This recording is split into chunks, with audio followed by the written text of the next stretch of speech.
हैं और उससे उनकी कोई परवाह नहीं है। तभी वहां पर कुछ रोबोट्स ब्लैक फॉक्स के मेंबर को पकड़कर लाते हैं। सलिवन रिपोर्टर को उसे शूट करने के लिए कहता है, लेकिन वो नहीं करता तो सलिवन उसे मार देता है।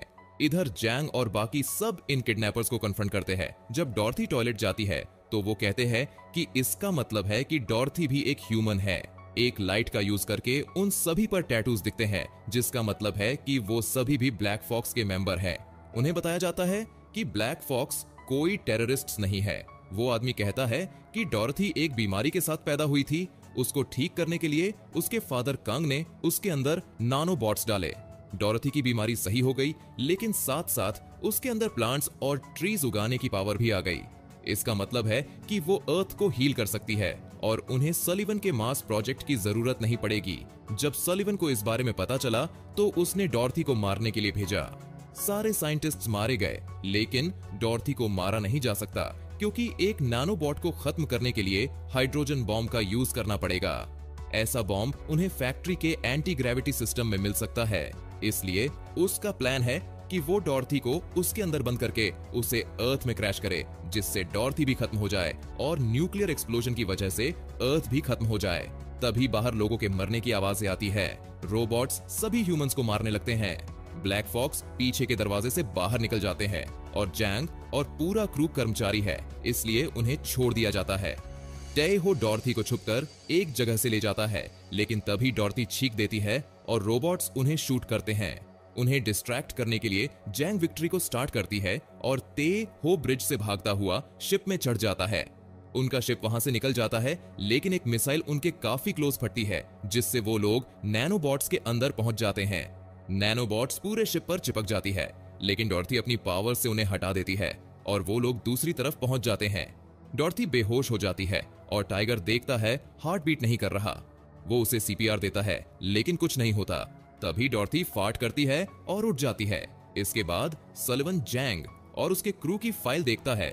उसे पता चलता है कि जैंग रीबल्स का पार्ट थी, जिसने सलिवन को पहले भी मारने की कोशिश की थी और उसने ही एक खतरनाक हथियार बनाया था। टाइगर अर्थ में एक खतरनाक गुंडा था और उसे डेथ सेंटेंस भी मिला हुआ है। टेहो तो पहले सोल्जर्स का पार्ट था ही। इसके बाद टेहो को कैंग का मैसेज आता है और वो उन्हें मिलने के लिए बुलाते हैं। जब वो लोग कैंग और बाकी सबसे मिलते हैं तो जैंग देखती है कि वहां काफी सारे एक्सप्लोसिव्स लगे हैं, जिनके एक्टिवेट होते ही सारे मशीन्स बंद हो जाते हैं।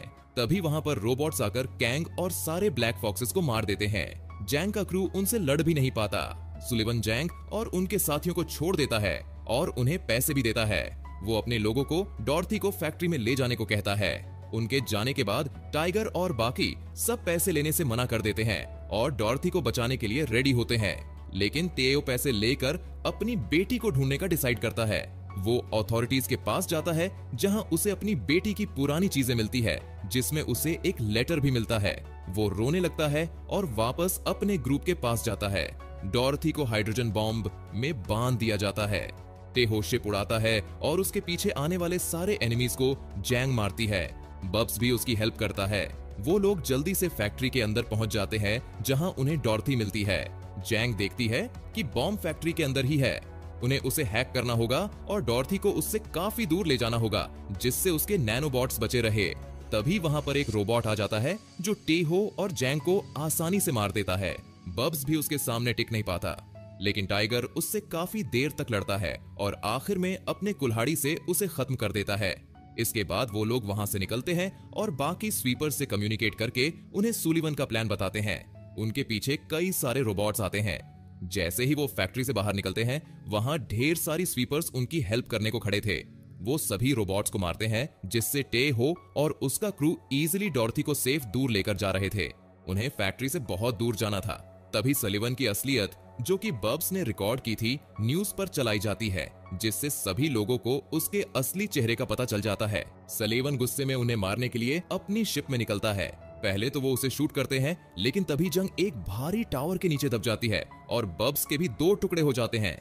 सलिवन एक रोबोटिक हाथ से शिप तोड़ देता है और देखकर हैरान होता है, अंदर हाइड्रोजन बॉम्ब था। इसका मतलब है कि टेहो ने डॉर्थी को फैक्ट्री में ही बाकी स्वीपर्स के पास छोड़ दिया था और हाइड्रोजन बॉम्ब अपने साथ ले आए, चाहे इसमें उनकी जान ही क्यों ना चली जाए।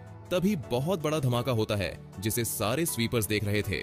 लेकिन डॉर्थी अपनी पावर्स से नैनोबॉट्स की हेल्प से विक्ट्री का बड़ा हिस्सा बचा लेती है, जिसमें क्रू अब भी जिंदा था। इसके बाद यूटीएस सब चीजों के लिए सॉरी कहती है और अर्थ का रेस्टोरेशन प्रोसेस स्टार्ट होता है। जैंग और उसके क्रू को उनके इस काम के लिए सारा कर्जा माफ कर दिया जाता है और उन्हें इनाम भी मिलता है, जिससे बब्स अपनी नई बॉडी ले लेती है।